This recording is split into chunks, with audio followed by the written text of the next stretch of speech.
background checking is a real grey area, but it's something that more and more recruitment consultancies and in-house recruiters do when using social media. Mm-hmm.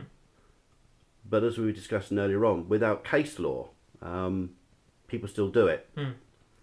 What's your take on background checking? Well, there's two aspects to this. You brought up the one aspect regarding agencies doing background checking, but there's a responsibility on the candidates and the people out there to use the systems in the right way. So there are privacy settings on all of these kind of systems. If you don't want people to know what's going on, for instance, on Facebook, there's a limited profile that you can create, so that only shows part of what your online activity within Facebook.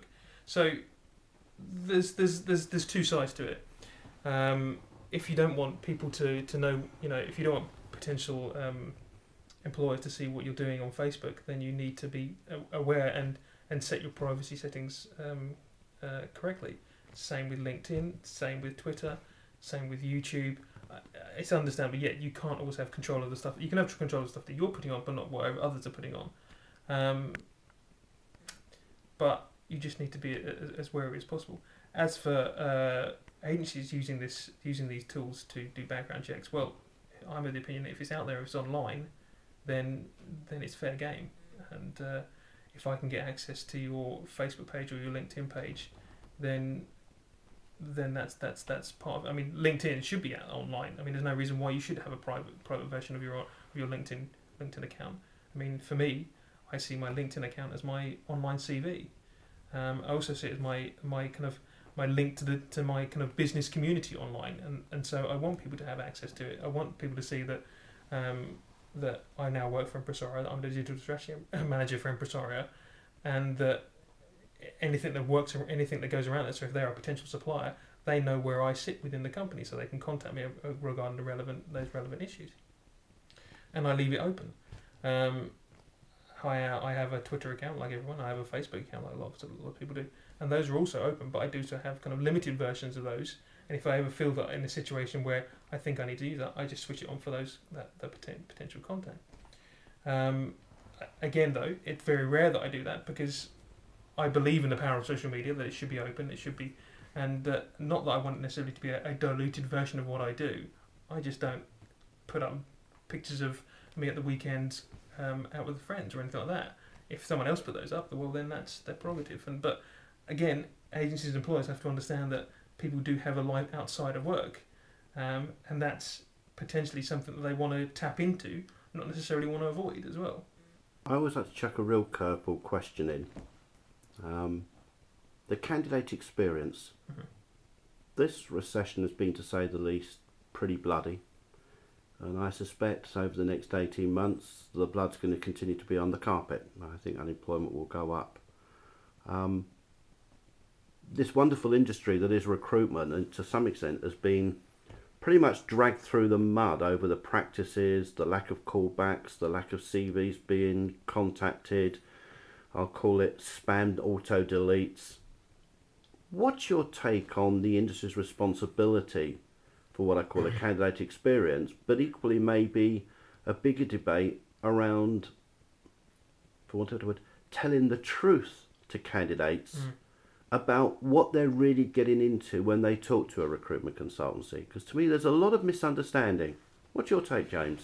Well, we've got to a situation where there's such low expectations of what a candidate will expect in response to an agency and a job board, I think, these days. And so wherever they stick their CV when they're posting online, there is very low expectations, and we are the architects of that.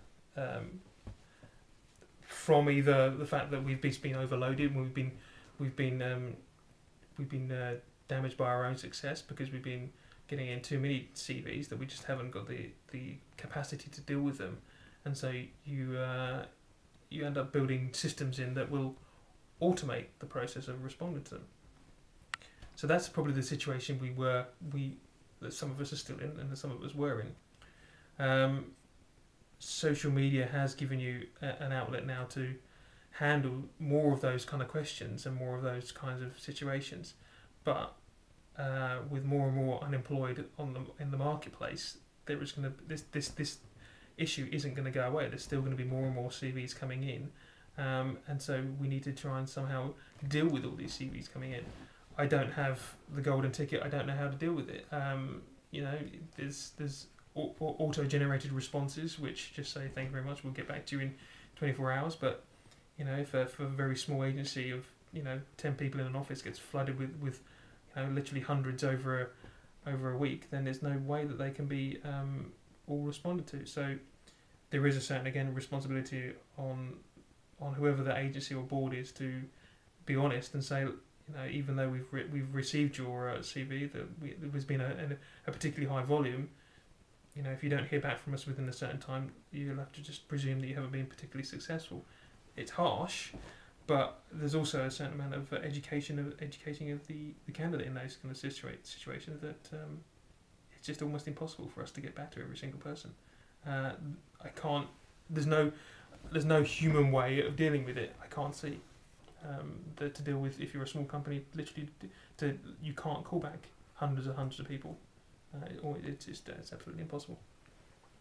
Final question relates to one of my big things at the moment, mobile. I seem to have fallen in love with it. Always liked it, but I'll include broadly under mobile things like the iPad, which I think actually has a potential huge future to redefine some of the best of recruitment advertising in terms of bringing creativity, visuality, mobile-based engagement back to something that might actually bring us back to a position we were in 20 years ago, when people actually sat on a train and looked for a job when they were looking at the Evening Standard, or looked at a job when they were looking at their trade magazine, which came into their office on a Wednesday afternoon or a Thursday morning.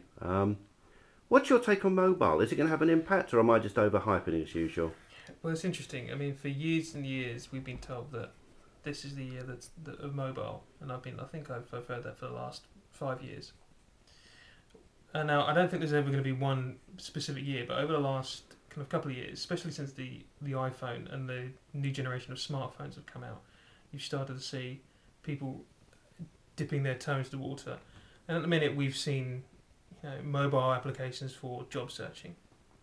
Now, as interesting and as nice as that is, I don't think that's really where the future lays. I think the future lay more in HR services online, not just kind of being the ability to search for a job. So I'm interested in how I can engage further with clients through mobile applications, how you can fill out timesheets online, how you can fill out your availability, things that are actually slightly more